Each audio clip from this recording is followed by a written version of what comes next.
I'm going to take you on a nice ride. Don't worry about. Okay. I totally screwed that up. Okay, here we go. Hello, everybody. Oh, Okay, here we go. okay. Oh my God, what the hell happened here? If you fail to understand, then the same incredible terror that's menacing me will strike at you!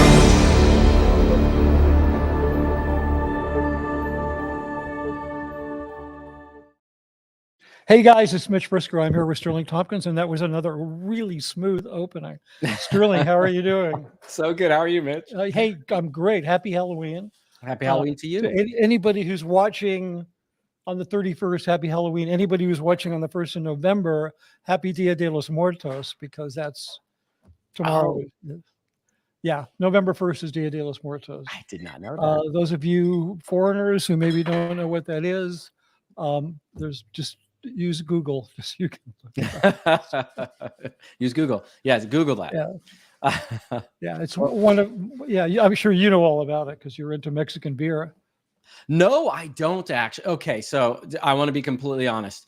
Speaking of which, hold on. Speaking of which, he's got the Modelo. I have a Modelo. Yeah, well, I just need a glass. Well, this was not pre-planned, but if you look at my glass, Mitch, this way, Mitch.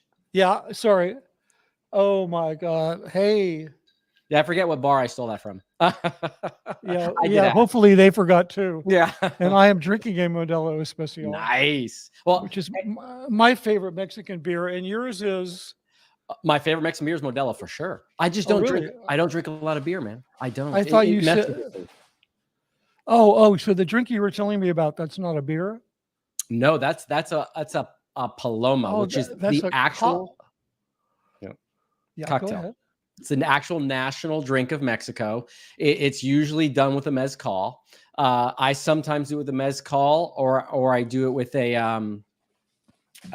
I can't remember the name, whatever. It's anyways, it's really good. So it's basically 2 ounces mezcal, grapefruit soda, 1 ounce Cointreau, 1 ounce lime juice over ice, and it is so good. It's one of my favorite drinks. I'm actually gonna do a video about it at some point. Okay, yeah. So Sterling he's gonna post that recipe in the show notes because it went by a little quickly. So because I'm sure people definitely want the speed talker here. Want to check that out.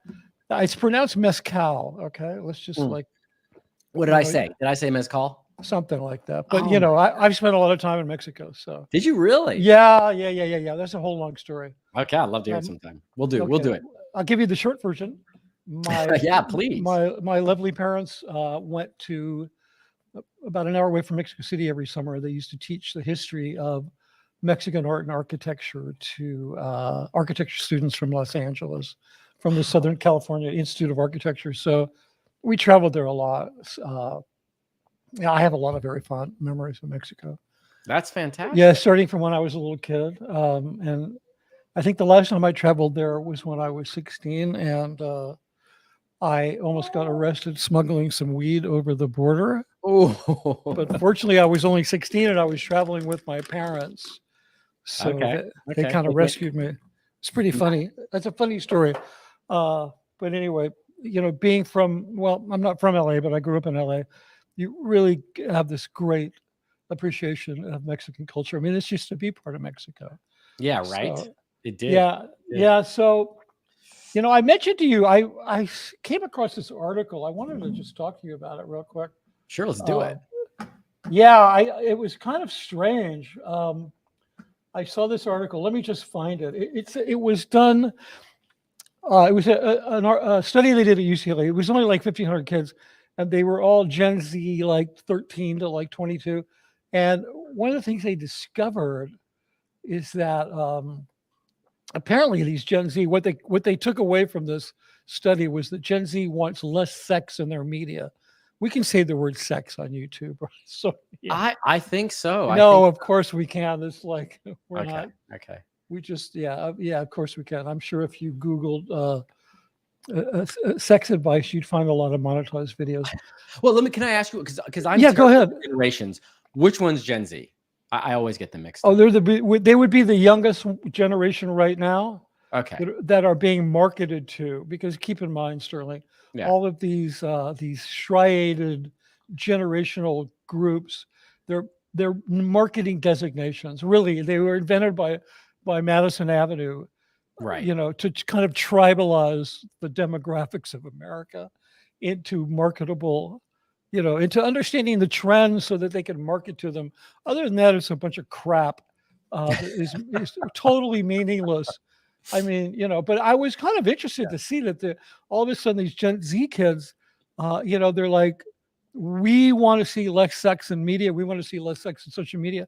We'd like to see more asexual couples or people. We'd like to see more, what do you call it?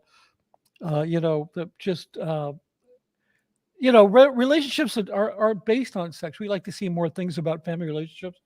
And I was listening to this thing. Of course, me, my generation, we invented like free love, right? So Yeah, right. because that was before AIDS, and that was when like an STD was like nothing, right? It didn't kill you.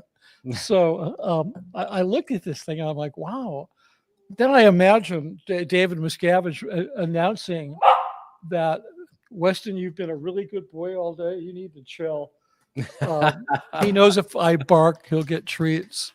And I imagine like Miscavige announcing this at an event that the work they do handing out Way to Happiness books has resulted in the younger generation being less promiscuous, right? Yeah, okay, that would be something that, yes. Yeah, like just some lie that he would tell about that. But right, because Sterling, in Scientology, especially in the Sea Org, like looking at somebody like you might be interested in them sexually, that's promiscuity. Oh yes. Right. So yeah, there's a guilt factor built into that. Totally built in that. I even discussed that recently, where like if you brushed up against a girl by accident, I mean, the guilt that came into it was, and now that didn't apply to everyone, of course. There were people I knew that just got away with everything. I never understood that, but yeah, in a majority, that was the rule. Yeah, there's a lot of guilt and shame. Scientology was, it's an incredibly sex negative organization. I thought we would talk about that a little bit. Sure. I mean, this is, I think people might have thought that we were doing a Halloween edition. We're actually we're wearing costumes. We're both well-educated wogs. I'm wearing exactly. I'm wearing my gold jacket that I got from David Miscavige. Nice. Yeah, my wool here. And I also got here, I'll show you real quick. He also he gave us these really cute, very cute embroidered patches to, sew in the sleeves of our jackets. So they got one for each of the training films. So I got all of them. There's the front. That's the that thing there is the LRH. It's called the signet. You remember that? Yes. Sterling. Yep. Yeah, that's like the official kind of some official weird signature thing. Yeah, anyway, so looking at that and probably confused. That's an L and then an H for L. Yeah, it doesn't really look like it, but it is. But yeah. Yeah, okay. We should have stood up and saluted when that came on or something. Yeah. I don't know. Something or clapped. Yeah. Hip hip hooray. Whoa, did you ever do that? No, I was too embarrassed. I would sort of do it under my breath because I was like, what is this? Right. I always felt very strange when I did that. I'm sorry. It was weird. I mean, we've all been there. It happens at events. And Dave goes out and he does hip hip, and then everybody goes hip hip hooray, and then they play. Yeah. And I think I used to just sit there and count. I think they did it 3 times, right? Yeah. Yeah, they did. Yeah. Hip, hip, at least you knew when it was going to be over. Hey, I just remembered one of the most awkward things in Scientology. Yeah. Was like, and this was really at the gold base because they're more intense about this on Sea Org bases. Very much. So. Yeah, much more intense. And Dave's the ringleader. He's trying to sniff that out full time there. Yeah, exactly. At events and stuff. But do you remember when you would go up to qual, you go to study, as they call it, and you'd be taking a course. And at the beginning of at the end of the course, or the beginning of the course, so after roll call, the supervisor would say, let's give LRH a big hand, right? Mm-hmm. And everybody would stand up and they'd start clapping. And then you're like, you didn't want to be no one wanted to be the first one to sit down. Yep. Right. Well, what I remember is that sometimes I get up to clap and that would wake me up. I was sound asleep. Yeah. Son of a bitch. I was trying to sleep. Yeah. Yeah, no. Yeah, I hear you. I That's, do remember that's it. funny. The clapping, yeah.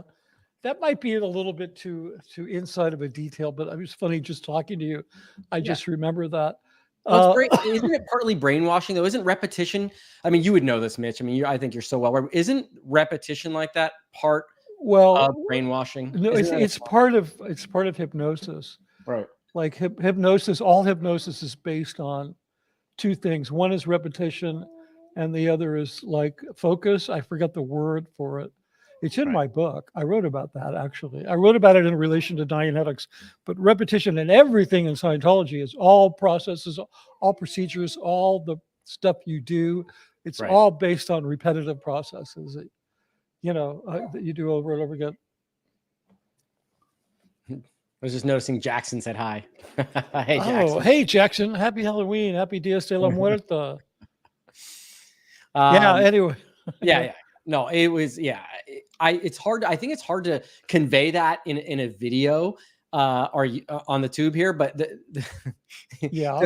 the whole experience of doing it over. And I mean, you cannot find a person that wasn't there that just has vivid memories of doing that. Like it is beaten into your brain. And I don't know what the long-term result of that is, being forever embedded in your brain, but you can just mention it and I'll instantly pick up a picture of doing that over and over. You mean standing up and clapping and doing standing up and clapping? Yeah. Oh, it's so awkward. Like after a while, I didn't care. I'm like, I do not care if I'm the first one sitting down. I don't care. Clap, sit down, and then it's just like I'm just done. It was just like, I mean, because towards the end, anyway, I'll have to show you my notes. The last thing I did in the course room at Gold was I did the ethics book, the basic course on the ethics book. You know, like I'd read it like 1,000 times, and I was literally making notes. Like for the first time, I started noticing all of the stuff that is really intended that you don't notice that is a high control group. Like there's so much stuff in there. Like there's all this deathful language, and going all the way back to the Aztecs, images of death have always been used to control populations.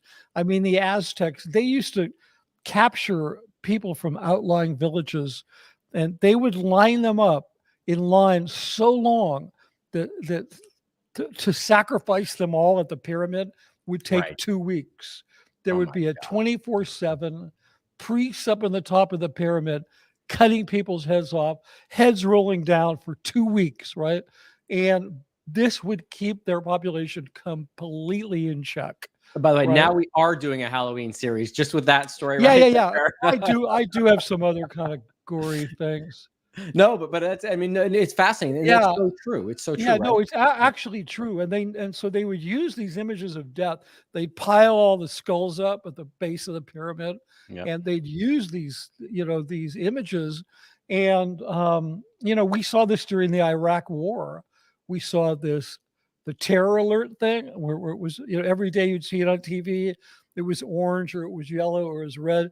That's a similar thing. It's keeping the image of death alive in a population will really keep them obedient to you.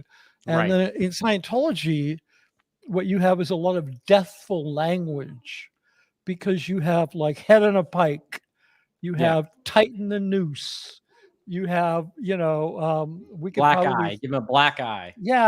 Too gruesome to confront, whatever. There's all this, even there's a story in the ethics book about how you deal if you're working under, let's say, like a guy like a Miscavige or a Hubbard, somebody who has a lot of power, right? Yeah. And you're not supposed to bother them with things like, if your boss comes in and says, what are the legs? What are those pink legs doing sticking out from under the desk? And literally the analogy is, oh, sir, I'll get rid of the body. It's just something I did for you. Well, why are you even telling me about it? Where's my ink? There's so true. Yeah. And you say that, and one person comes to mind instantly, Mitch, and that's Marty Rathbun. That's Marty Rathbun. That's the guy who was like, don't worry about the dead body there. Oh We yeah, got it. totally, Yeah, we'll handle it. totally. I feel. And he absolutely was. But we can go way off onto that. Look, here's one thing I want to say I love about talking with you, Mitch. Yeah, sure. Again, I keep mentioning this word contrast in all my lives. I love contrast. I always was wondering what other people were thinking about the same Right. scenarios that we were Yeah. experiencing. So And then I am your favorite. Admit it. wait a second, my mic's muted. I'm just kidding. Oh, there's still people commenting in here about that. I pulled one over on them. Yeah. When I heard them talking about it today, as the day went on, I thought about that brilliant thing. By the way, before I forget to mention, all you lovely people that follow Reese, follow Aaron, follow myself, get on here, subscribe to Mitch. Yeah. I think we've just hit the tip of the iceberg with Mitch about the value and the things he can talk about. And once everyone starts hitting grooves at certain points, and I'm just so excited to be part of whatever groove Mitch nails down, because it's really just an interesting perspective. And what I didn't know about you, what I do know, Mitch, is that you're also pretty damn smart and well-read. And You just never knew having that. intellectual. No, I didn't know that. But I No. used to wear a T-shirt at gold that said, "I'm really damn smart." No, you were I just guess a dude. You were monosyllabic to me, man. You just said action. I didn't know if you did anything Oh, else. right. That's right. I said, "Sterling, you missed your mark." No, hey, Or to be fair, I action. never missed my mark. Come on. Not that I remember. No, that's right. No, I No, was good not about that I that. remember. I was Hell good no. about that. Yeah, hell no. I mean, that's like the easiest thing in the world to do. It's the least you could do. Even in the football film, I spun that guy every time he was thrown up in the air for that. But anyways, yeah. Yeah. For sure. Yeah, he came down like perfectly. I want you. So Well, you were this article you had. I mean, I know we're going to sidetrack. That's just how our conversation is going to go. yeah, for People. sure. Yeah, we're really interested in what you're talking about, because it is fascinating, especially with having so much stuff available on the internet today for that generation. Well, yeah, I mean, yeah, but then when I was reading this thing, I was looking at the study because I'm fascinated. I'm sort of an addict of this kind of stuff because I've been forever, I was involved in advertising. I directed TV commercials, and then I did a lot of marketing, a lot of advertising for Scientology. So I'm always interested in this, the science of choice, like this kind of what do you call it? It's really sociology. It's also a branch of psychology. I mean, they didn't know when I was doing advertising for them how much psychology I was actually reading. I just didn't bother to say it. Not clinical psychology, meaning the kind that you therapy and treatment, but the kind of research stuff that psychologists do. That's where I learned all about the deathful imagery stuff. Right. I learned that I read about some experiments where they took college students, two groups of college students, and they knew one set was very conservative politically and the other set was very conservative. And they brought them in and they said, look, we want you to mix up this paste, and we're going to give it to the other guys and they're going to eat it. And we want you add the Tabasco sauce, add it however much you want, right? And so they each added a little bit of Tabasco sauce, even though they were diametrically opposed politically. And so then they went away, and then 2 weeks later, the researchers called them back, and they said, oh, by the way, one other little thing we need to ask you that we forgot. Watch these films. And they showed them both films of like death and destruction and graveyards and mayhem. And then they said, come back tomorrow. And they came back tomorrow, the next day, and they said, we're going to repeat the first experiment. And they were like this with Tabasco sauce. They were just pouring it on, because just being exposed to that, they were so much more willing to hurt their enemy, which is why it's really valuable to people to expose. Somebody said that's called social psychology. Yeah, that could be that absolutely, they could be called social psychology. But I always just knew it as like some kind of research projects. Right. And I learned a lot of good stuff. I'll tell you, toward the end of my career in Scientology, I was proposing a lot of things and I would just. Well, Mitch, I have to say now, I buy a copy of this book. I've probably bought this book 10, maybe 15 times. And I was looking for it last week because I'm going to start doing some stuff. It is about psychology and how the mind works. And it's one of the books I read when I left that just proves that the human mind, the human brain, does not operate in any way that L. Ron Hubbard depicts it as. He No. couldn't be further from the truth. And it's a book, and I have an extra copy right here. It's written by Leonard Moldenov. Let me get my. So it's subliminal: how your unconscious mind rules your behavior. And this is Leonard Moldenov was the guy that co-wrote the book with Stephen Hawking. So I have an extra copy. I'm going to send that to you. I'll bring that to you when we have coffee. What you just told me about those experiments, they're littered throughout this book. Oh, and great. It is so fascinating, especially when it comes to memory and how we perceive memory. It's fascinating stuff. Memory is so elastic. And like this idea that you're supposed to go into, I bet you when you read about memory in there and you were thinking about an auditing session. Yeah. And how supposedly your time track is just this completely concrete, date stamped, and that's not how memory works at all. Nope, not at all. It's like no. Yeah. Anyway. No. And I mean, I knew the e-meter was crap, but I still thought maybe there's something else there. But no, it was no. It's a fantastic book, and I think you'd be one of the one particular person that would very much know. Oh yeah, I love that stuff. I mean, I live on it. It's just it's so good. It's so good when you see how much information's out there, because now they can actually study the brain patterns with the fMRI machines, which they couldn't do before. Now they can actually see what part of your brain activates under certain circumstances. Yeah, right. It gets triggered. That's awesome. So just to be clear, that is the real science of the mind, guys. It is not Scientology or L. Ron Hubbard the quack. Right. Not at all. No, that's pretty crazy. That stuff's pretty crazy. Well, back to your article. I know. I'm a little distracted. I'm here, but I'm there's some great comments, but we'll get to those. No, and let's do it, because besides doing this, I would love to also just do a question and answer with you, Mitch, one time. That'd be fun. Yeah, we can for sure do that, but I don't want to quite go to these yet. No. I'm a little dubious about this study that they did, because it was only 1,500 people. I don't think that's enough. And in LA too, right? Yeah, they did it at UCLA. Okay, yeah. And I'm a little dubious about it. I think it's interesting that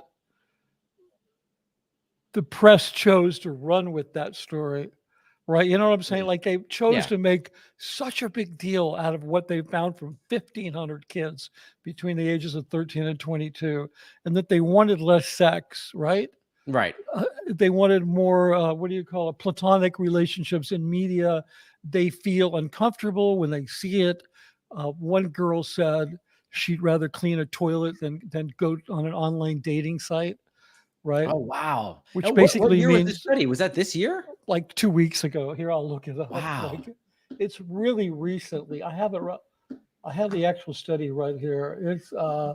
It was done by the Center for Scholastic Storytellers. Now, Okay. I don't know what that is, but it sounds like something I made up. And it's anyway. And so when did they do this test? It's a 2023 report. You can search for it. It's called Teens and Screens 2023 report. Mm-hmm. And you can download it. And it's basically, it's for marketers. That's why I find this stuff. And it's like, what are teens thinking about? And apparently they're thinking about, like, we like to be seeing less sex. You would not know this looking at, TikTok and Instagram, because it's just like, I think if I see one more attractive girl with a kind of a plump little butt, in athleisure clothes doing some shovel dance, I really think I'm going to blow my brains out. Well, that right there, that marketing point will tell you that might not be the case. Yeah, because you see so much of that. Yeah. We should probably bring that full circle back to maybe what our experience inside the church was with that. I mean, and again, so we have a very different view here. We have a kid that grew up in Scientology with Sea Org parents, then eventually joined the Sea organization. And we have you that was a public Scientologist living in LA, and your experience, like, for instance, I'm going to give you just a quick, for instance. Okay. So you're a public Scientologist. You're going in session at AOLA, I believe, right? Yeah. In the 70s. No, 80s. 80s. I'm not that old. So I didn't think you were. So at any point, and I have to ask, at any point, as a public Scientologist, when you go in session, did you feel the need, the desire, the uncontrollable urge to have to talk about your sex life with the auditor or the CS? Because in my point of view, it felt like it was mandatory that if something happened, I would have to speak about it. And I got around that a couple of ways. Well, But yeah, I think I understand your question. I mean, I never felt like I wanted to talk about it because, okay, here's the thing. Everybody's entitled to privacy, yes, right? Everybody is entitled to have their private life and to keep it private. If let's say you're into something like, what was his name? The Attorney General of New York, Spitzer. Okay. Right. Elliot Spitzer. Yeah. Elliot Spitzer. Remember him? He was like, he was entitled to see escorts if he wanted to. That was between him and his wife, right? That was his private life, except he was he campaigned against that activity. So he was a hypocrite. He was two-faced on it. Yeah, he was a hypocrite. And so hypocrites deserve to be called out. Like, I don't care who David Miscavige is hanging out with and having sex with. I don't care that he's banging his assistant. Right. But he's ruined people's lives for doing less. For far less. He separated couples in different continents. Yeah. Far less. Yeah. And so he gets called out for that, right? Yeah. Or for having the weirdest platonic relationship known to man. One of the two. But even if he's not doing it, the optics are so bad that he's destroyed people for them having bad optics like that. Right. So, but my point is, people they have a right to their private life, but you will not have a private life if you are in Scientology. It will not happen. Right. But did you feel the need to talk about that? No, not at all. I'm going to give mine. You didn't. Okay. No, not unless only under the circumstances if there was something in it that I'll toast to that question here. Cheers. Get your especial glass up there. What do you want, Weston? You want beer? Here's a chip. My dog, Weston loves chips. Oh, he does. Oh yeah. I just only give him the ones that don't have salt.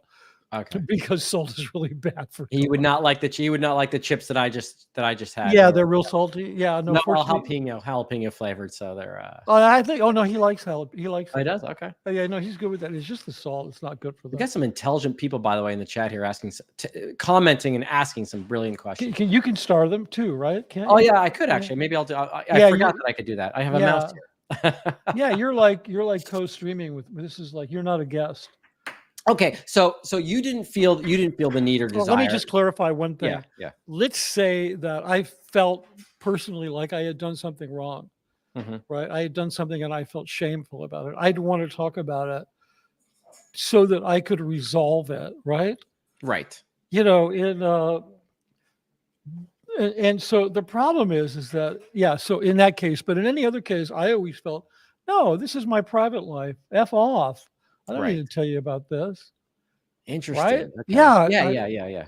But you had some sort of gauge because remember, in my case, being in the Sea Org at such a young age, there was no medium, there was no yardstick for me to determine what was right or wrong, particularly on the subject or even the act of sex itself. Whether it be missionary or I'm getting deep into it, but there was no it's funny. It is so not talked about in the Sea organization that they don't tell you a single thing. You don't know anything going in unless you had previous life experience. And that's for the people that were in their whole life. It's crazy. Yeah. Yeah. It's very much, it's an extremely sex negative organization to a degree that I don't think people can even begin to understand. Here, this will look here. Hold on one second. I'm going to bring something up here. Yeah, even I guess as Aaron refers to it, the solo 2D assist, which is the euphemism for masturbation. Yes, Solo 2D assist. Yeah, even that is associated with such guilt. I heard about it. I didn't actually see this. I thought I had it here. God darn it. Well, the reference. Well, there was a reference, a policy letter. Well, at least about the Commodore's. Oh yeah, I message. got it. I got it right here. Go ahead, Hold go ahead. on. Yeah. So yeah, there's a lot of shame associated Oh, with yeah. Tons of. all of those activities. Where the hell? Oh, here it is. Nope. Nope. Nope. It's on my other computer. Oh well. So yeah. So anyway, I don't need to show it, but there is. I was looking for the reference. It's called Pain and Sex. Okay. And it's the one that Hubbard released late in his life, and it starts out by saying, "I'm not going to make any friends doing this." Of course, he had to wait until he was probably no longer capable of having sex before he released that, and then Right. he just flat out decided that nobody should have sex. Yeah. So he released this issue that basically said that sex was an artificial wavelength or energy or something that was invented by psychiatrists and priests way back on the track to control people. Yeah, it was. Yeah, he applied more science fiction to it. But I do wonder why. I mean, I've heard stories about on the ship, the original ship, the Apollo, that there was so many people sleeping around that it was creating deterrence to production. And right. Yeah, you're referring to the famous New Year's Eve orgy that we all heard about. Yeah. And what's so funny is though that as we know in Scientology, a policy could be written in 1960, 1950, 1970. Doesn't matter if it no longer applies to the contemporary organizations. They will apply it tooth and nail to the death, even though it clearly has no application in today's world. Yeah, like stuff, absurd. stuff pertaining to the role of women in society. Yeah. Stuff like that. Yeah, that's 100% true. I mean, here's an interesting, since you brought up the Apollo and that, when people bring that up and they say, okay, but we hear that in the early days, there was all this sex on the Apollo, they will pull out a reference written by L. Ron Hubbard, where he says, these are the rules about sex on the Apollo. And they'll show that to you and they'll say, you see, this says it's forbidden. This says this. Well, the reason he wrote that is because everybody was having sex. It's such a stupid thing, because if nobody was having sex, he never would have written that. There'd be no need for it. Right. So it's like an admission of it. But yes. Yeah, it's just like, I mean, he even said himself, Scientology it's like I refer to it as it's a bottomless pit of hypocrisy. Oh, and, yeah. And even Hubbard said, if you want to understand how aberrated, meaning how off from normal a society is, you just have to look at the rules, the laws that they have in the books, because those are all the things that they violated, or there wouldn't be laws. And if you apply that to Scientology, oh my God, and you go, oh, these are all things that Scientologists did.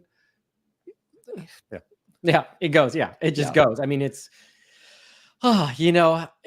so many people have talked about so many subjects of Scientology being absurd. It seems like, maybe we've already covered this, but I can tell you right now, this conversation, what we're kind of delving into, it hasn't really been talked about that much.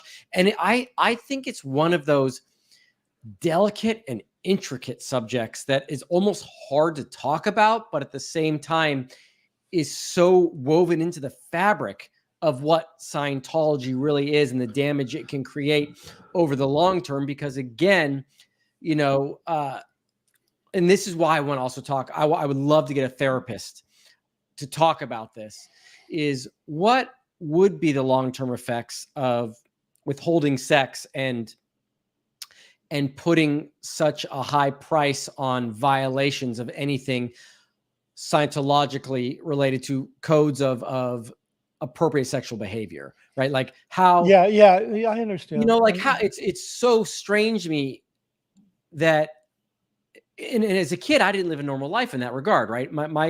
We didn't date normally. I didn't, again, but though, mind you, very small pool, because when I was at the Int Ranch, at the, the Gold Base Int Ranch, there was like maybe 7 or 8 girls that were my age. The rest were children. So very slim Right. pickings. And, you know, I didn't happen to like any of those. I liked the girls that were coming from the base for school on Saturdays. That's who I was hitting on. But it's a fascinating subject. It does make me wonder, when you overregulate something, what's the long-term effect of that on the individual? Well, I'm not a therapist. I play one on YouTube, but I'm not actually a lot do. Yeah. Reese thinks I am for some reason. I don't know why yet. She thinks you're what, a therapist? That's because I'm good at listening. Yeah, you are, and you have wise things to say. But I can tell you, just based on my own sense of wisdom or whatever, such as it is. Usually, and even Hubbard said this, and he's not the first one to say it, that you get the things you resist, right? Mm-hmm. You know, the things that you really resist. There's a thing, you know, you've ridden motorcycles and bicycles, I'm sure. Yes. There's a thing called target fixation, right? Basically, you go where your eyes go. So if you're on a bicycle or a motorcycle and you're headed down the road into a turn, and right at the end of the road, there's a tree, and you fixate on the tree, you're going to hit the tree. You need to look away from the tree and down the road. Okay. So when your attention is put continuously on something like sex, you're going to start to really crave that thing. Right. And when it's withheld from you and you're told that it's bad, and you're told if you touch yourself in a pleasurable way, which is considered to be part of a normal person's life, that you're going to feel not just shame, but we're going to put you in front of all of your peers and we're going to tell them what you did. I mean, you know about this stuff. It's so bad. Like at Gold, they had this word, they called it downloading. And downloading meant you were looking at porn. And so they'd pull a person in front of muster and they'd say, Joe was downloading. Oh, wow. Yeah, like literally that became, I never saw this, but I would hear about it because, you know, Right. I was there long enough that people would talk to me. They'd open up and they'd say things. Well, I knew of a Swedish guy and a Spanish guy that beat the whole filter system by looking up sexual words in their language, which of course the English-speaking security guard and IT guy couldn't block those because he didn't know what the words were. So he got around that. Yeah, but eventually I'll bet he got caught. Oh, he got caught for sure. Yeah. That's how I knew about it. But even that's a perfect scenario. I didn't go on the internet until 2005. Yeah, this wasn't about you, Sterling. Well, Okay. no, but the internet, the internet was around at Gold. And you could CSW, you could ask for permission to get on the internet. I saw how many people got in trouble for looking at things they weren't supposed to be looking at. I was like, I ain't going there. I don't even care. Didn't really know what was on there anyways. I'm not going it because I saw so many people getting in trouble. I was like, fuck that. Yeah, we're good. You guys can go on there. So when there's a big breach or when there's someone's watching porn and there's a big blow up about it, I'm not even on the list to check. You know, I'll stick with any magazine I could find. Plus you're playing baseball, man. You're like, yeah. Well, not there. I wasn't, unfortunately. Oh yeah, that's true. No, not unless against the Indians, but that's not unless we had like a scene with baseball in it. So no, and I did that. And the only one you ever had, I did it. Yeah, thank you. I know. Absolutely. I still remember when we shot that. It was like crazy. And I broke that kid's nose. Yeah. Because you had the best accuracy of anybody on the base. No, throwing a baseball. That's right. 100%. Because I had to hit him in the head, right? Yeah, you had to hit the guy in the head. And it was like, oh no, Sterling can do this. Yeah. he can hit a pigeon at like 50 yards. Like, I was typecast and all the sports stuff, except for the basketball one. But yeah, that's okay. You know. Yeah, but that's okay. Anyway, so yeah, I kind of getting back to the study. I don't know what our audience feels about that, but I'm a little dubious about it. I mean, in a way, I think it does represent a bit of a turn away from all of the obsession with sex, right? Mm-hmm. Because I know my generation, we just before us was people in the 50s, and I'm talking about people of a sexual age, was the 50s, and that was a very, very kind of chaste generation. And then my generation was like, tune in, turn on, drop out, if it feels good, do it. Everybody's having Right. sex, free love. And so there wasn't a lot of shame associated with it. And then the sort of, I think in the 80s is when sex started becoming transactional. Like it was sort of something for something, even if it was just two people trading pleasure. But I Right. remember seeing this happen, that it sort of started to become transactional. And then Right. I don't really know how to describe the 90s, because for me, the 90s were lost. Because then I was working at Gold, and I was, I started a family, and I was isolated from them. And then I had my own hang-ups and weird shit that never got handled. Scientology that, I finally got handled, or I'm handling, having gotten out. But now we're in this Gen Z, and they're like, nah, this is That's just, interesting. yeah, Well, this is, were you going to read the article? I, Or at least, I yeah, mean, you know what I say? Because I actually see a lot of people.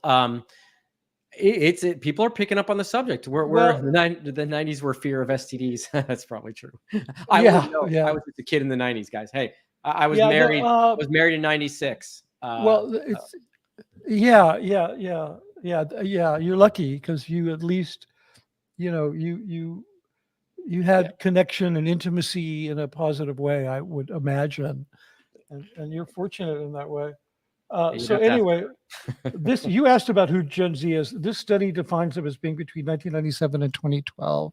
Oh Okay. wow. Okay. Yeah. So, and I'm not going to read it because it's boring, because it's a study. Okay. It Okay. has chapters like introduction, project description, definitions, main findings. Maybe I can look at the main findings. And then Got it. I found out about this because there was a lot of a lot of news agencies. I read about it on NPR. Of course, I would read about it on NPR, right? But, but don't make anything of that, okay? Just because I'm a card-carrying member of Planned Parenthood, don't make anything of that, please. Um, yeah, it's really not worth contemplating media. So, yeah, it's like it's a study. It's what's interesting is some Mhm. of the analysis of the study. Right. So that's what we're trying to do. We're trying to Is there a pinpoint. summary there? Yeah, there is actually. Let me see. The summary is called Main Findings, which are on page 7. Let me just go to page 7. It's a PDF online. It's not very well organized. Okay, so here's the findings. Okay. Excuse me for reading on camera. I don't like doing that, but I'm going to do it. It says, number 1, romance or nomance. This is a new term. It's called nomance, okay? That's content that has no romance, but it's still intimately about people. Romance or nomance, less romance and more friendship. 51.5% of adolescents want to see more content focused on friendship and platonic relationships. Okay. That's 51.5. Very okay. Viewing habits. Very few adolescents prefer aspirational content, meaning people trying to achieve their goals, right? Right. The majority favor original content over IP-based content, meaning I'm assuming by that they mean by IP-based content, they mean stuff like TikTok and people doing that crazy Okay. crap. The majority prefer to binge releases over weekly releases. So they're bingers. So they ain't watching Apple and HBO because Yeah, they right. don't binge. Okay.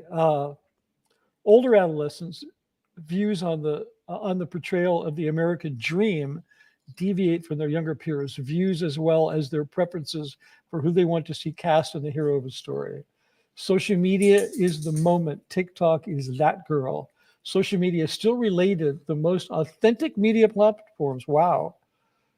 Still rated as the most authentic media platform among social media platforms. TikTok was labeled as the most authentic.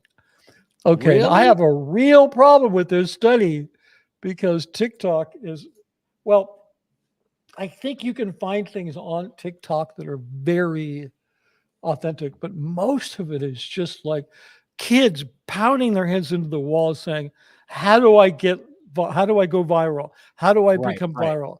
And there's nothing authentic about that. Right. Nothing. No. Yeah, I'm sorry. I'm reading. This is a very funny. I got to No, put don't worry this about up. it. Don't worry about it. Uh, I'm watching some of the comments as they go through. Put them up if you want to talk about them. I can't stand. This is an impolite. I can't stand people calling Gen Xers boomers. But like learn your history. Yeah, absolutely. Yeah, like the difference between Gen Xers and boomers. I mean, I'm a boomer, and I believe you're a Gen Xer. Okay, what year were you born? I think you are. You were born in when? When were you born, Stuart? I was born in 76. I think that's Gen X. I think you were. Someone said I was. Yeah, the boomers ended in like 64. And Okay. then Gen X was after that. Okay. Friendships and platonic content. Like what this content that you and I are doing right now, it's platonic content. Right. We're not having sex. We're not in a No, we're not even in a bromance, right? Right, I'll leave that for you and some other people. Okay. So no, that was one of my cons against AA Ron today. That I would absolutely be afraid if I dropped something in a room with him. I would not bend over to pick it up. I would just let it go. Right. Yeah, that was not too homophobic, but okay. Hey, well, no. I know it was just about one particular person. Personal preference. Okay, so a near majority. This is what I don't like about this stuff, because what's a near majority? Like that means almost 50%, right? Something like that. Right. A near majority felt that romance in media is overused. Well, I'm a member of that near majority. A surprising 39% want to see more aromantic and or asexual characters on the screen. I think that's about how it's always been, right? You've always had about 39% of young people who are just like, ew, I don't want to see them kiss. You know what I mean? Yeah. Weston, you're being my dog's being like, he knows I have snacks, so he's like, he's worked you. This is the he's other way working around. me. Yeah, no, reverse psychology do. Yeah, 100%. And the 47.5% of adolescents said that sex isn't needed for the plot of most TV shows and movies. That's great. I mean, like, yes, that's 100% correct. You don't need sex or sexual tension or, sexual success or failure or pursuit you don't need any of that for a good story. You don't, but I have to say I'm going to watch it that has that content. I mean, even the Foundation I'm watching, Isaac Asimov, I think the sexual content, though not overboard in that particular show, adds a lot of tension. I'm sorry, but I couldn't watch it. You couldn't? No, I couldn't. It starts slow. No. Hold on. Let me tell you why I couldn't watch it. Okay. You have to understand this. When I was 14 years old, I read the Foundation trilogy, and that book changed my life. Like, that is such a good book. It seems from what they did on Apple, it seems like, how could that possibly be a book for a kid? And Isaac Asimov didn't write it for teenagers, but it is an amazing book to read as a teenager. Literally. Really? Oh, yeah. And then I was so excited. I was like, yes, they did my Star Wars. That was my Star Wars. Yeah. And then I started watching it. I'm like, this isn't Foundation. Okay, so what about it's different? Didn't even recognize it at all. Right. Didn't even recognize it. Like, what? Really? Yeah, what they gleaned from the book to make into a TV series was just it's ridiculous. Interesting, because I hadn't read the books, Mitch. So yeah. So I'm watching the series, but I can see that. I get that. I mean, we could talk about that too in movies. Yeah.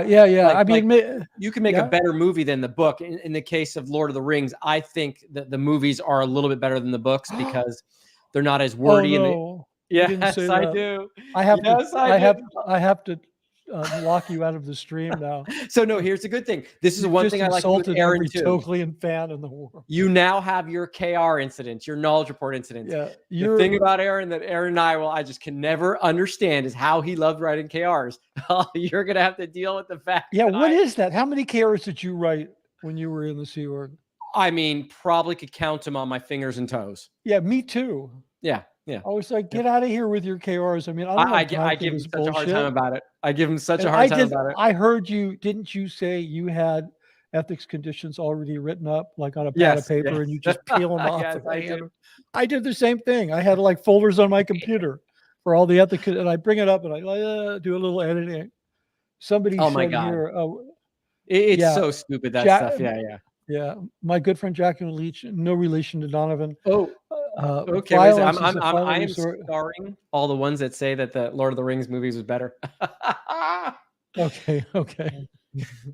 Yeah, no, by the way, I really violated my own principles by making a negative remark about your opinion, because that's just a big no-no. I mean, if it really is, because no, but I just want to read this. Jacqueline is making a quote from Foundation. Violence is the final result of the utterly incompetent. When you know that as a kid, the rest of life is going to be hard. Yep.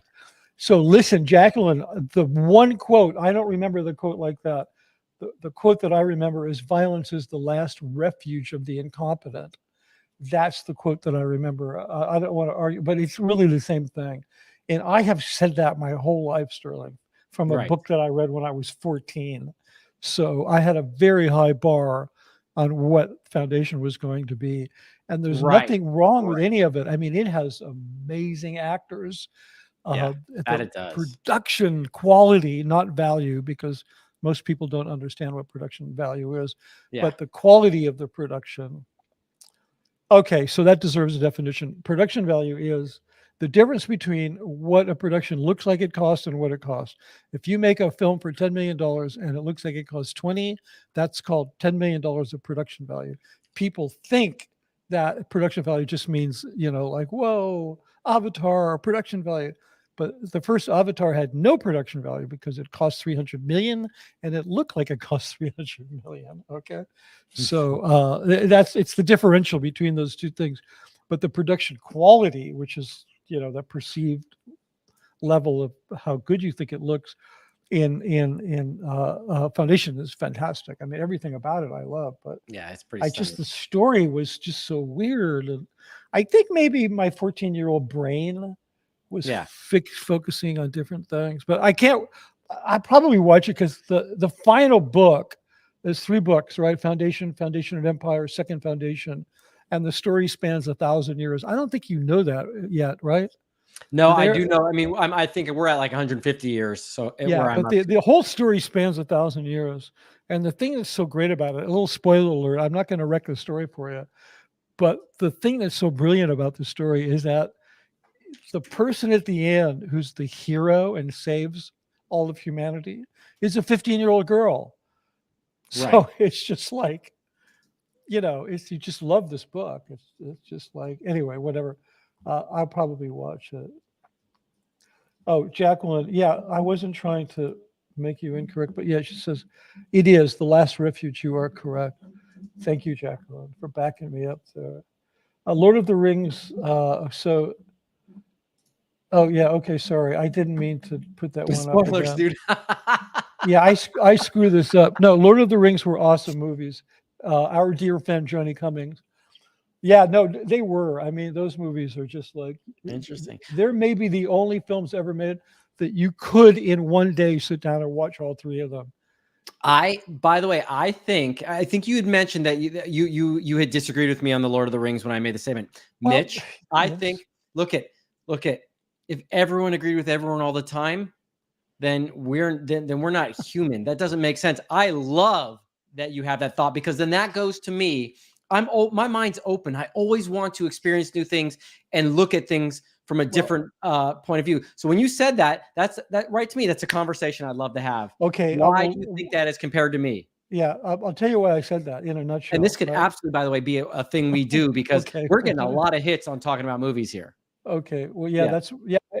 I was trying to do this thing where every time I'm on a stream, I'd recommend a movie, and then I forgot to put them in the show notes. So tonight, the movie recommendation is Lord of the Rings. Everybody's seen it. Like, I made some recommendations like The Sweet Smell of Success, which nobody's seen, and everybody should see it. But see, here's the deal, because the Lord of the Rings, in terms of the canon of English literature, is extremely important. So to me, when you say that, it's a little bit like saying that Shakespeare in Love was better than Shakespeare. Or, it was. No.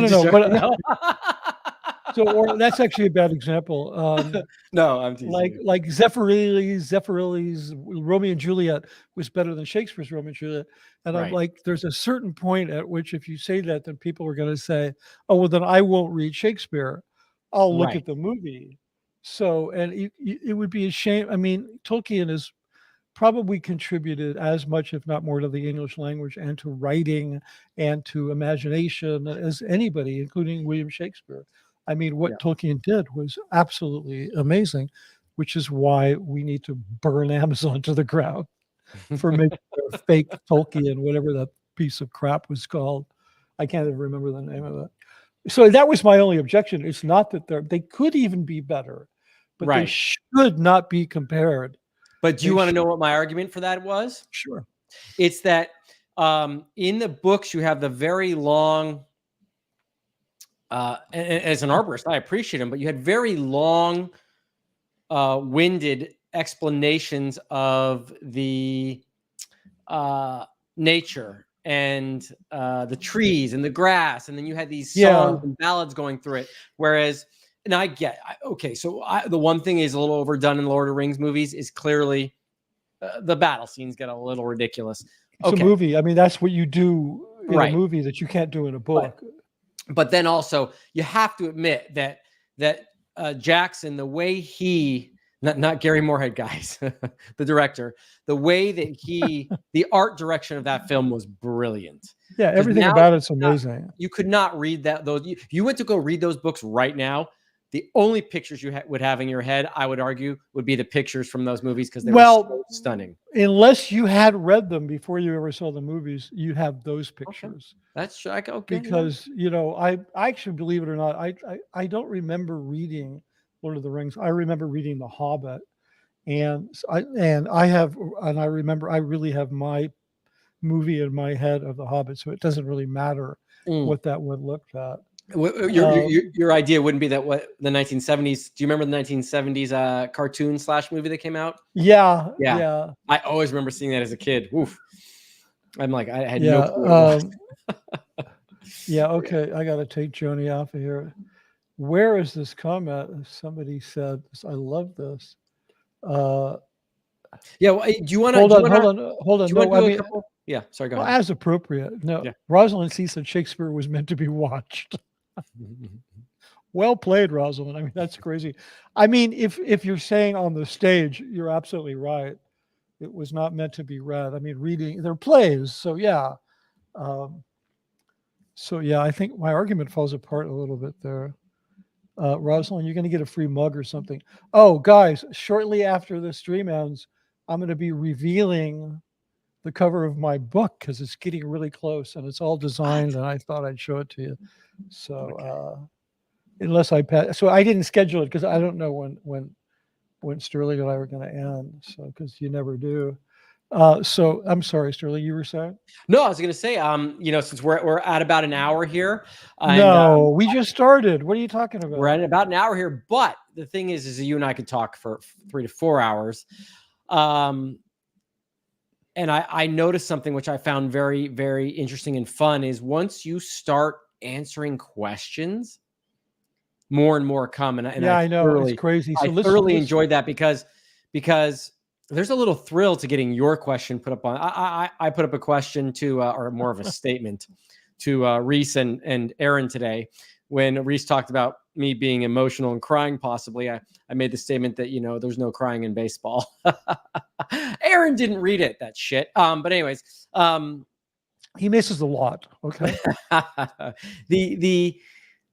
Anyways, I realize one of the things I love doing is answering questions and interacting with them. So let's do that being said, I don't want to cut you short because we're going to do this again over and over again. No. Yeah. I was just messing with you. It's been an hour. I got to do this other fucking stream. So let's jump to the questions. I've got an episode of The Foundation to watch after this.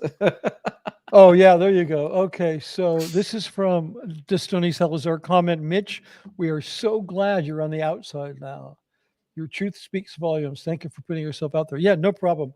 Amen. I consider that when I was in, I was out. Like that was the outside. Now I'm in.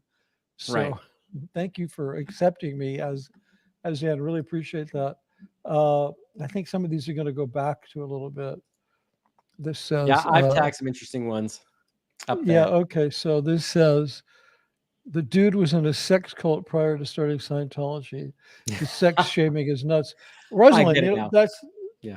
that's he's talking about Hubbard. He was in a sex cult. Yep, You're right. You're right. Good. Thanks for And bringing I that forget up. that. And someone mentioned that the other day to me when I was talking about something regarding this. It's Yeah, so they were true. trying to do what was it? They were trying to get the devil to have a baby. Yes. Yep. And then he stole the other person's girl. He stole Parsons' girl.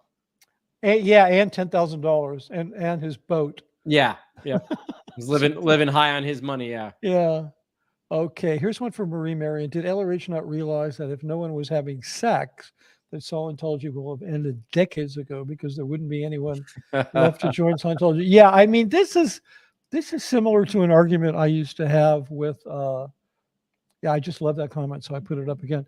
No, this is a comment about queer people that I used to have with Sea Org members, because I would say, so why do you think that homosexuals are aberrated? Well, because L. Ron Hubbard says so. That's called circular logic.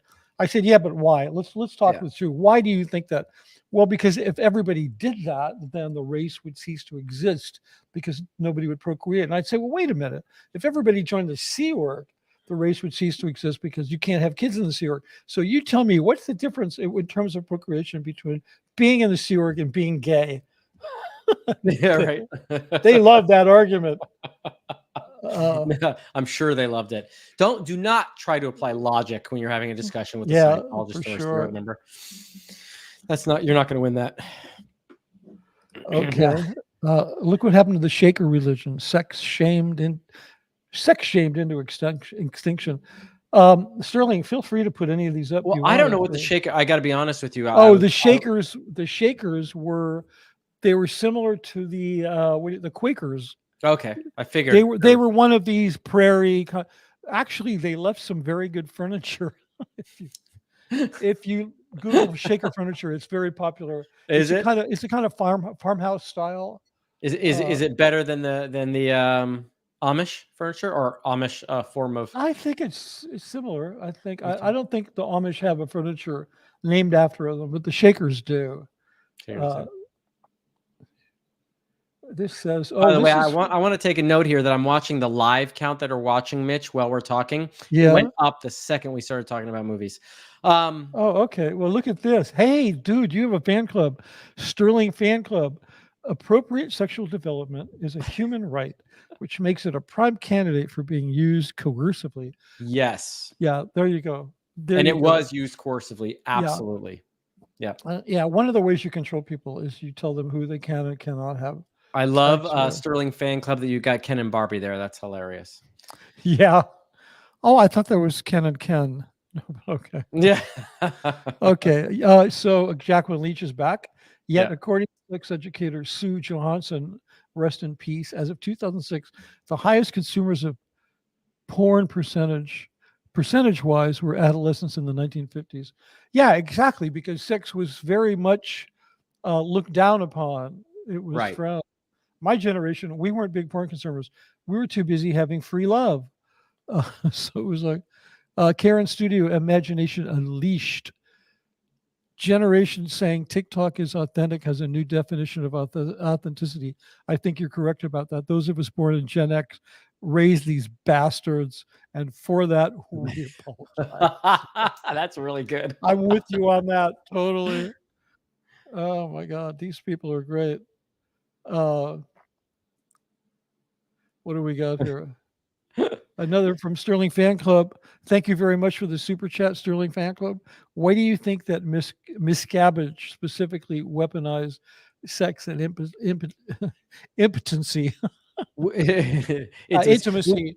Well, would you call it weaponized? Would you call what he did weaponizing it, or would you just call it a fetish? No, I think it's weaponized in the sense that it's used to control people. Right. So, in other words, if people are either having sex or, in this case, not having sex because they fear for the outcome, then sex is being used as a weapon against them. Okay. But Miscavige specifically had a perverse joy. But I think that's because, I think he has some very specific sexual hangups. I mean, I think he was raised in a very chaotic household by an abusive father, and I think he's just got real Catholic guilt, that growing Right. up Catholic guilt kind of stuff. And so, yeah, I think he's particularly like, I don't know if he's hypersexual or asexual, Yeah, but he you guys had, talked about that. Yeah, yeah. yeah, I don't know. It could go either way. But Yeah. my feeling is that with the right person, he's like hypersexual. Yeah. But he's so intense about banging on people about sexuality. Like, it's Yeah. his And I want to favorite. point out, people have called him with public talking to the whales in Scientology. He can be charming. I am going to bet that dude has absolutely zero charm when it comes to women. Yeah, Zero. there's not a lot of, I'm sure there's not a lot of talk about, man, I want to go do the leader of Scientology. No, I would say absolutely Yeah, zero. he's not like, yeah, I don't think women are attracted to him. No. I don't. I think they fear him more than anything else. Yeah, except I think Lou is very attracted to him. Yeah. That's sad too, because I knew Lou, and I, for the longest time, I thought she was a very, very nice person. I hate to see that. She has you fooled, because those, I only know two of the three sisters. There's three of them, right? Yeah, there's three of them. Fleur, yeah. Fleur, Lou, and then Dave Bloomberg's wife. yeah, who Darnell. Yeah, I don't really know her, and they're all pieces of work. I'm sorry, I worked. Really? Okay. Yeah. I had my run-ins with Fleur. She was the Danny Sherman's assistant. She was his key handler after whatever. But she's really nice. She's probably the most beautiful woman in the Seer. Yeah, she was good. She's really, really attractive, but she's Really just good. like, So I did see that Hallmark Channel for everyone. yeah, is that us? Is I'm a Unicorn referring to us? Like, no, this is in reference to the article you're talking about. And she was like, okay, well, if it's platonic, Hallmark Channel for everybody. Yeah, exactly. Okay, good. Thanks for clarifying that, because I was a little. So what does this mean? Decoding cults. Yes, the LOR movies are better. Lord of the Rings movies. What that means is that she's brilliant and really knows her stuff. Yeah, for sure. We should invite her on. I feel humbled in her presence. Yeah, no, seriously, thanks for that. Okay, here's another one. I'm just getting my ass kicked on this. Yeah, well, no, I started those for you. Yeah, that's totally fine. I'll get you next time. Lord of the Rings was so hard to read when I was younger. I take the Hobbit book over the movies 100 times over, but the movie over the books. Yeah, that might be true. I mean, I found the trilogy very hard to read, but I loved the Hobbit. So it could be true. I don't know. It's just, I just don't like the idea of people thinking, well, I never have to read. I can watch a movie. Right. But I don't read a lot of fiction. So I just, I read Lord of the Rings when I was trying to leave Scientology because it was in the shared library on like the 4th floor of the building I was in. That's the only reason I read it. You couldn't leave until you finised it, right? That's for sure. I was there an extra month longer just reading that shit. No, that would be funny, actually. Oh, God. No, because I wouldn't. They wanted me to read L. Ron Hubbard. I was like, go fuck yourself. I'm just going to read whatever. Yeah. I think I read all Mission Earth, Battlefield Earth, all Harry Potter. Okay, and so while you're talking, I'm just going to keep. Yeah. Lord of the Rings were awesome movies. Yes, agreed. I'm just going to put it up again because I had really forgotten about. Well, I was thinking reading Shakespeare, but he wrote those to be watched. So she's right. Thank you for reminding me of that. I read the LOTR books in the 80s, but I didn't really understand them, visualize them until I watched the movies. There you go. Yeah. There you go. I do think those movies had a pretty large effect on people. Oh, yeah. Absolutely. I mean, those movies were something else. Okay, good. I just wanted to put that up again because it's so true. Even though, this is from Nancy New 12. Even though the study says younger people would prefer to watch platonic things, just take a look at what is actually being watched on Netflix, Amazon, Apple, Sex Education, The Idol, etc. are huge. I think she's right. I totally agree with you. It's a very good point because there's also this point of what people say when they're being interviewed. Like this was not a blind test. I think they were interviewing face to face. So everybody's going to say, "Oh yeah, sex. Oh yeah, not I could take a little sex, but meanwhile the hormones, they're 13 Were years they old. interviewing him in a room with everyone else there? Yeah, they're going to say, "Yeah, no, I'd rather see platonic relationships." Yeah. Right? And they asked the question, do you masturbate? And everyone's like, Yeah, no, we don't do that no, anymore. not me. Just don't take my porn Right. away. Okay, here you go. Look at this. I'm a unicorn. This is fabulous. Please keep this conversation going, gentlemen. Maybe call it the long conversation. Well, we're going to keep it going for a little longer. I still got Hey. one more to do. And to be honest, relatively speaking, not that long. No, not really. No. Okay, hold on a second. This is from our good friend Joni. Comment first. Thank you for doing this live. Second, I'm glad both of you are out of Scientology and in with us. Yeah, thank you so much. We are definitely in with you, especially you, Joni. You're such a committed Scientology watcher. She is there all the time, and and I making love her great fireworks. comments. She doesn't Yeah. say stupid shit. No. Okay, so here we go. Not that Helen. Oh, I think I know which Helen this is. What did L. Ron Howard have that any woman found attractive? Oh, hi Sterling. Hi Mitch. Woo! I love the fact that she used L. Ron Howard. Thank you so much, Yeah. whoever you are. Oh yeah, sorry. That was Not Joni Cummings. No, it was not Joni. It was not that Helen. Not that Helen. It was Helen, but not that Helen. So I think that's the end of the starred ones. Let me see what Okay. else. We have a ton of not what was that? I missed that one. Somebody made you read a couple. I gotta find this one. Okay, you want to put it? I'll put some up here. Here we go. You know what? That green, I can't guess what, guys. I got glasses. Nancy New, that bright green, I can't read. Nancy New, can you see any big Scientologists leaving any time soon? There's none left. Who are we talking about? You've got Tom and John. My first thought isn't, do I see him leaving soon? It's, who am I even gonna mention? Tom Cruise. I don't know. I don't know what that guy. I give up on that guy. I have no clue.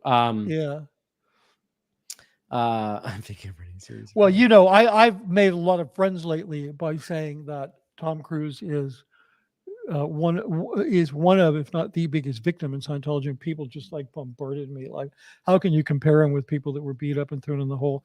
And I can't. And in case you were one of the folks that were really irked at me for saying that on Amy's stream, let me just clarify it. It was the end of the stream, and we were talking about things we could discuss later. The reason I say this is because David Miscavige derives more out of victimizing Tom Cruise than he derives out of victimizing anybody. All he got out of all those other victims was a bunch of people that left and spoke out against him. But when Tom Cruise came into Scientology, he had a reading disability. He was painfully couldn't read a script. David Miscavige has destroyed personally destroyed all three of his marriages, blown up his families, estranged him from his kids, kept two of his kids are trapped in a cult, and he's gaslit him into donating tens of millions of dollars and speaking out and defending him in Scientology. So you can't tell me this guy isn't being victimized. Everybody's like, oh, Tom is Dave's best friend. He's not. Dave uses him, exploits him, makes him believe that they're friends. I mean, you gotta up the bar on how evil you think Miscavige is. And I mean, I'm not saying that Tom Cruise, he needs to be held accountable for what he's done. We all do. Yeah. If we were born into a cult or we joined a cult, we all did things. If we worked at the retail level and we were like a Qualsec or a Reg or a TechSec, we were involved in running a 3-card money and gaslighting public into giving their money to buy fake counseling. We all did stuff because we didn't know what we were doing. So, we get out, we tell our stories, we hold ourselves accountable. And yes, Tom has, from what I understand, he's done some really bad things, but he's also a victim. And people got to get this because Miscavige is such a puppet master. He's even controlling that guy. He's not a co-conspirator. He's not number 2. So, okay, bring it on. That's my opinion. Okay. In other words, you know what? You have you at least have an experiential track with both individuals to hold Yeah, that. I've hung opinion. out with them, and I both. appreciate that. I appreciate Yeah, that. I'm going to so throw this one up only because it's relevant to today. oh yeah, You- Juliet Lewis, absolutely. Please Yeah. change that green for me next time, Mitch. It's driving me nuts. Oh Afila, yeah, I'm so is sorry. Juliet Lewis still in? I bumped into her at Erewhon today Which Uh, out in Malibu, out in Calabasas. in Yeah, yeah. I didn't say Calabasas? hi to her. I don't know her. I wouldn't say hi to her, but yeah, she. I don't have money anymore to shop at Erewhon. So what was that like, Sterling? What's it like to shop at Erewhon? I Oh, mean, I it's can tell you the awesome. best thing about Erewhon. You know what it is? What? It's really expensive. Literally, that's You know, the I best thing. have compared prices there to other places, and And you they're on found average something that didn't cost $4 to more. $5. Guys, it's on my way home. Eat it. I'm gonna go there. I do not get the smoothies. I don't buy any of that crap. I just buy staples there. Okay. Yeah. Eggs, yogurt, Okay. and my taquitos that I did not get to eat Come on, because man. I'm on here with Mitch. I know where you are. You're in Agora. Yes. There's a yes. freaking Ralph's in Agora. What the hell? I know there's nothing here. Yeah, that's what, actually what is no, Erewhon? Erewhon is nowhere EREWHON. spelled backwards. It is a very nice and very overpriced grocery store. Yeah, and it they've has a lot of they've been in. I'm just going to tell you this one thing. They've been in West Hollywood forever, in a real bougie part of town, and then all of a sudden overnight they're in Studio City, they're in Calabasas. Somebody, probably somebody you work for, infused that place with an incredible amount of cash, because you can't just do that overnight. And it really pissed me off, because now they're in my neighborhood and I can't afford to shop there. But I will be able to again. You know, I used to be a rich guy, now I'm a poor guy. I had to experience all of it. Yeah, what you don't know about me is I eat very, very healthy. I have. Yeah, so do I. Yeah, I mean, I'm like worse than Whole Foods. No, I don't go to McDonald's. I go to In-N-Out. I eat healthy. Worse than Whole Foods? Oh, Whole Foods. Yes. Whole Foods. Whole Foods is for the peons. Oh yeah, like there people. It's a meme in LA that, like, you know, some snotty employee at Erewhon says, "Oh, well, maybe you should try Whole Foods."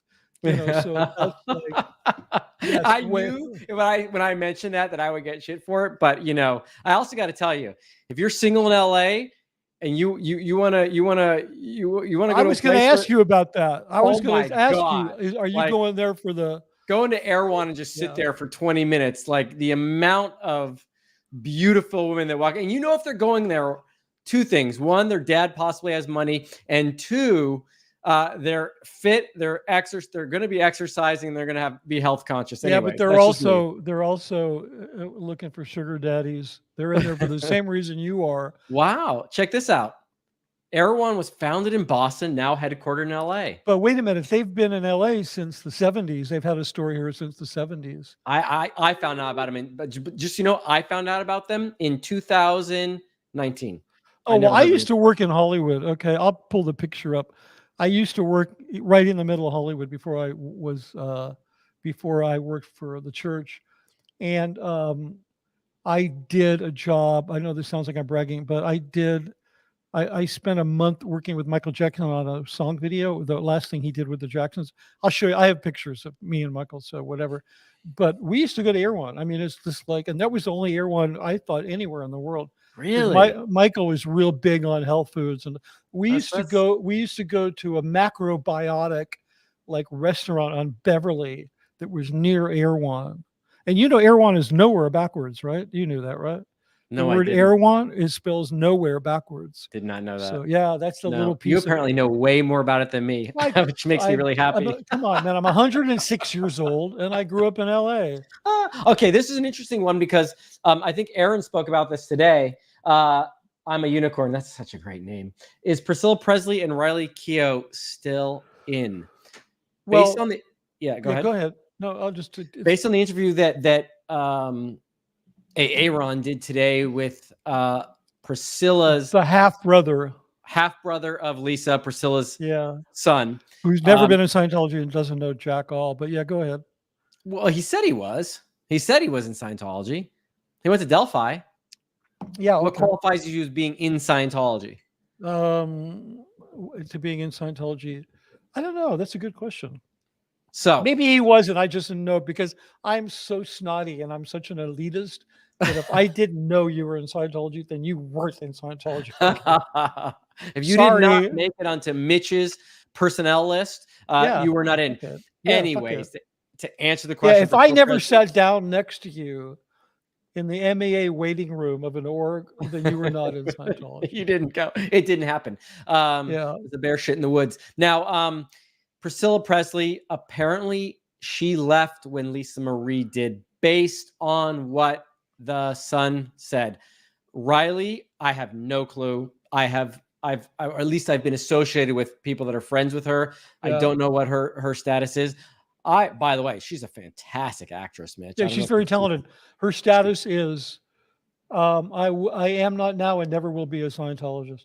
That's Well, her status. that makes me so happy then. Yeah, that's strictly my opinion, but I'm really, really, really wrong about these things. She is really talented and really good. Yeah, if you want to start a betting pool, here it is. Yeah. Danny Masterson hasn't been a Scientologist in good standing since 2003. They've Yeah. used his ethics situation to probably extort tons of money from him, never thinking that it was going to get this bad, because that's what they do to rich people that are in ethics trouble. They just they make them pay through the nose for having gotten in ethics trouble. They extort them. He's never going to be officially declared. Bijou's on her way out. She didn't just ask for a divorce. She asked for spousal support. She asked Danny to support her from prison, and she asked the judge to close the door on him ever asking her for support. That means F off, burn in hell, rot in jail, Danny, bye-bye. And she's about to do the same thing to Scientology. This is my betting pool, right? Yep. So that's what I'm betting. Dave's never going to divorce Shelley, and he's going to carry on with Lou until forever, until maybe he decides to swap it for somebody else. And that's Mitch's betting pool. Okay.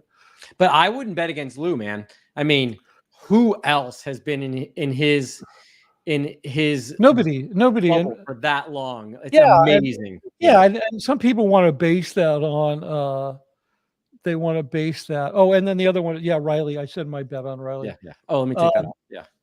Yeah. Whoa, in that last Mad Max movie that she was in. Oh my God.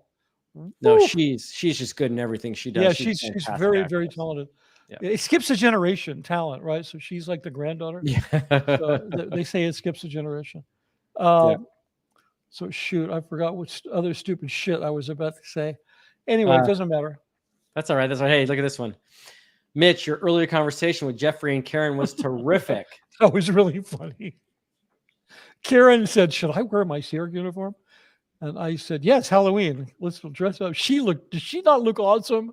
She looks put so on her good. Class A uniform, and it was just and let's be honest, Jeffrey looked like a spook. So, you know. Yeah, totally. They're funnier. Those two guys are funnier than people know. Sterling, I wanted to suggest, I can't read your name because Mitch picks this bright. Yeah, bright sorry. green color. Helen Davis. Helen Davis. Sterling, I wanted to suggest the other day that you read the book Salt, A World History by Mark Kurlansky. Helen, are you the same person that asked me about the Silk Roads book earlier? If you are, throw that back in there. But I have a feeling you are just because you're making that suggestion. Yeah, great. I love books. Thank you so much. I'm going to check that out. For sure. Mitch, you read history, right? Helen Davis. What? You read history books, right? I love history. Yeah. You took that off of there. I was about to read it. Oh, were you? Sorry, I thought that was the same one. Oh yeah, no, it was. Okay. Oh no, it was this one. No, this is from Witness. At first, I thought I said whiteness, but I'm glad to say it's Witness. No, it's I've said that a million. I've missed. White. This is not a note for me. This is for one of the people. They're just talking to each other. That's very good. You guys carry on. Get a room. What is this here? This says, was it yes? No. I hate the way they've implemented. When you go to click on something, it kind of moves away from you. Yeah. It's right at the right moment. Yeah. Yeah, it's just a teasy little thing. Yeah. Sean Speaks on YouTube. I am just hoping that SBTV will have content to react to. As a never in, I find it fascinating to watch SBTV reaction and commentary. Well, I think we wouldn't be here if it wasn't for Never Ends. I think there's such a vibrant crowd of people, group of people responding to our speaking out because they're coming from their own kind of trauma or interest in crime or whatever it is. And I think, I'm really appreciative that you guys are here. And he's, by the way, he's speaking about people were talking in the chat about if anyone's going to record the IS event. Oh, yeah. So he's talking about, like they would, of course, we'd all love to see. Yeah. We'd all love to see what Dave's coming up with at that event. Oh, What are you witness. possibly talking about? Yeah. Yeah. Thanks, Whitney. It's witness, as in Whitney. As in Whitney also contains the word wit. Whitneys are usually witty. I've known a couple of them.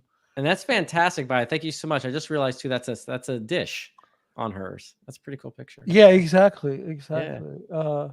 And let me see. Penny Grace said, Mitch, nothing wrong with being liberal. I'm one too.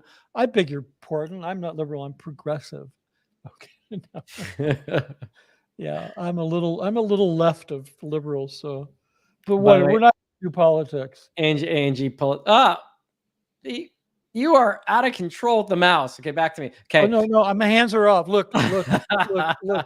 Mouse. Okay. Mad Marsha. And this is in response to Angie Pulitz. What little he had to say didn't sound complimentary. Yeah. That kid that he was interviewed today, by Aaron. Yeah, he was interesting. I mean, he seemed like he was high, which no judgment there, but he a little bit, only because if you're going to get on here, you're going to have to speak complete sentences in my mind. But again, brave to speak out. Yeah, it's great to be high. It's just not great to act high. And I speak fast too, so I get that. I don't pronounce all my words. You don't speak fast at all. Oh, I speak normal. No, I speak fast. You do. You do speak. You know what? You maybe speak faster than me. That being said, no, he didn't we're seem very normal. Everybody else just talks too slow.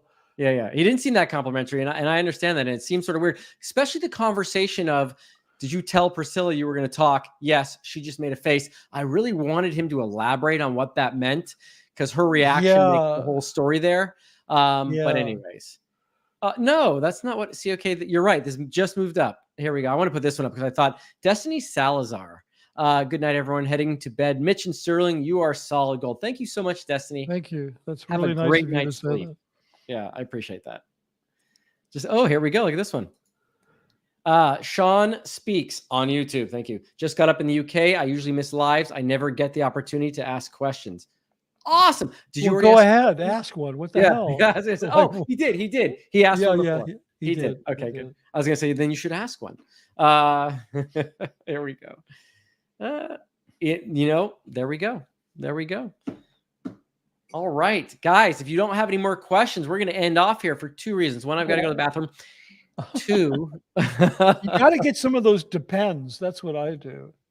Depends? Yeah, you get some of those like adult diapers, man. Just put one of those on. You can go all night. That's what it is. That's what it is. That's. Let's see. Wait, some people are throwing some stuff in here quickly now. All of a sudden, okay. Of course they are. A little late to the party. Hello. So I don't know, Mitch. Do you like this time? I like this. I think we're me too. A crowd. Yeah, I think this is fun. We should do it. I think we need to do, besides our Scientology content, I think you and I, me being a complete novice and you being an expert, need to talk about movies. Oh yeah, we can do that. And fiction and reading books. You want to talk about? You want to do like genres? Like we could do Western samurai films and film noir. We could do some piece of history. And I would learn stuff, and then we can. Yeah, we could always go back to the trash that L. Ron Hubbard shot. I wish we had. I so wish we had your films and I know. My God, my films looked really good. Okay, so your films look great. I mean, it's not though to compare them to L. Ron Hubbard's film is not really. I mean, I shoot my feet when I'm sitting on the toilet with my GoPro, and they look better. Than you can drop your GoPro and have to chase it down the hill and it look better. Hey, Rev Girl, yeah, you're right. I was just joking about that.